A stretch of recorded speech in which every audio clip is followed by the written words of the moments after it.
মালদা কলেজে আজ মুখ্যমন্ত্রী শুভেন্দু অধিকারী তিনি প্রশাসনিক বৈঠক করেন এবং সেই বৈঠকে অশান্তি বন্ধের পাশাপাশি একাধিক বিষয় কড়া বার্তা দিয়েছেন। তিনি ঠিক কি বলেছেন সরাসরি একবার জানবো। আমাদের প্রতিনিধি অর্ণব মুখোপাধ্যায় আমাদের সঙ্গে রয়েছেন। অর্ণব, আজকে যেরকম তিনি বলছেন যে শামশেরগঞ্জ মোথাবাড়ির ঘটনা যেন আর না ঘটে, এর পাশাপাশি আর কি বলেছেন মুখ্যমন্ত্রী আজ? দেখো, আজকে প্রশাসনিক বৈঠকে যেটা মুখ্যমন্ত্রী শুভেন্দু অধিকারী বলেছেন যে শামশেরগঞ্জ, বেলডাঙ্গা এবং মোথাবাড়ির ঘটনা যাতে না ঘটে আর সে ব্যাপারে কড়া বার্তা তিনি দিয়েছেন। এবং তার পাশাপাশি তিনি বলেছেন যে বিএসএফের যে আউটপোস্টগুলো রয়েছে সেগুলোও কিন্তু তিনি যাবেন এবং সেগুলো তিনি নিজে দেখবেন।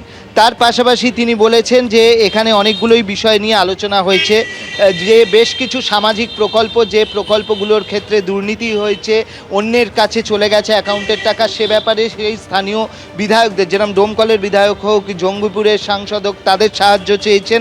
তার পাশাপাশি আমরা যেটা দেখতে পাচ্ছি, তিনি বলছেন যে 50 লক্ষ মানুষের মধ্যে অ্যাকাউন্টে ইতিমধ্যেই অন্নপূর্ণা যোজনা ঢুকতে শুরু করেছে। এইভাবে বার্ধক্য এবং বিধবা ভাতা সেগুলোও ঢুকবে। এবং জঙ্গিপুর আর ডোমকলের ক্ষেত্রে তো তোমাকে বললাম। এছাড়া বলা হচ্ছে যে আয়ুষ্মান ভারত যেটা হচ্ছে, যাদের স্বাস্থ্যসাথী রয়েছে সেটা আয়ুষ্মান ভারতে ট্রান্সফার হয়ে যাবে। এছাড়া যেটা বলা হচ্ছে, পরিযায়ী শ্রমিকরা তারা যেখানেই থাকুক না কেন আয়ুষ্মান ভারতের তারা সুবিধা পাবেন। চাঁচল আর গাজল পৌরসভা, এগুলোকে পৌরসভার মধ্যে নিয়ে আসা হবে। তার প্রাথমিক কাজ শুরু হয়েছে। নদী ভাঙন, সেটার ব্যাপারে বলা হচ্ছে যে সেটার ব্যাপারে কাজ করা হবে।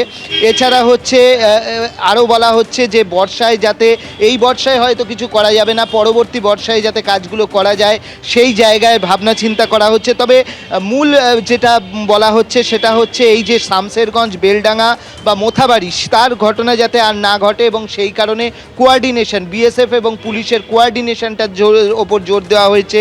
পাশাপাশি বিএসএফের এই সেন্টারগুলো যেগুলো রয়েছে সেগুলো তিনি ঘুরে দেখবেন, এমনটাও তিনি বলেছেন।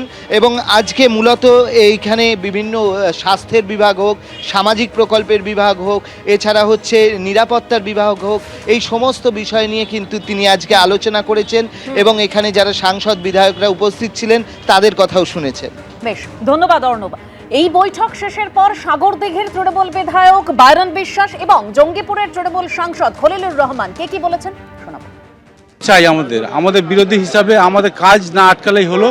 আমাদের শুভেন্দুদা যেভাবে চলছে, আর কি মনে হচ্ছে আমাদের বাংলার এবার চেহারা উন্নয়ন, খুবই ভালো উন্নয়ন হবে, উন্নতি হবে। এবং এই বলে আমি দেখতে পাচ্ছি যে ফিউচারটা আমরা বিরোধী হিসাবে মনে হচ্ছে না যে আমরা বিরোধী, মনে হচ্ছে যে আমরাও বিজেপির একটা অঙ্গ হিসাবে, মানে বিজেপির বিধায়ক হিসাবে মনে হচ্ছে। কিন্তু যে নিয়মটা শুভেন্দুদা দেখলাম আর কি, নতুন ওনার সঙ্গে তো আমার পুরোনো দিনের আলাপ ছিল, কিন্তু সিএম হওয়ার পরে আমার আজ প্রথম ওনার সঙ্গে পার্সোনালভাবে কথা হলো। উনি গাড়িতে চড়ছিলেন, তার মধ্যে একটু সময় পেলাম তো কথা বললাম। তো সত্যি উনি বাংলার চেহারাই চেঞ্জ করে দেবেন এরকম আমার ধারণা, যে বাংলা একটা মডেল বাংলা হিসাবে আমরা এর আগে, যাই হোক আমি পুরোনো কথা টেনে ধরছি না, কিন্তু মডেল বাংলা হিসাবে আপনারা দেখতে পাবেন, এটা আমার দৃঢ় বিশ্বাস। আজকের এই বৈঠক কতটা ফলপ্রসূ হলো?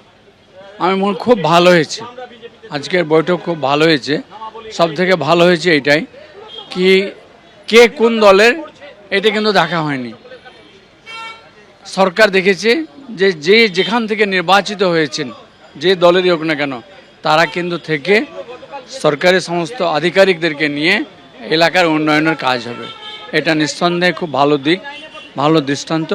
আগামী দিনে এতে কি হবে, একে অপরের পরিপূরক হতে যেমন মজবুত জায়গায় নিয়ে যাবে, উন্নয়নটাও কিন্তু ভালো জায়গায় যাবে। এবিপি আনন্দ, এগিয়ে থাকে, এগিয়ে রাখে।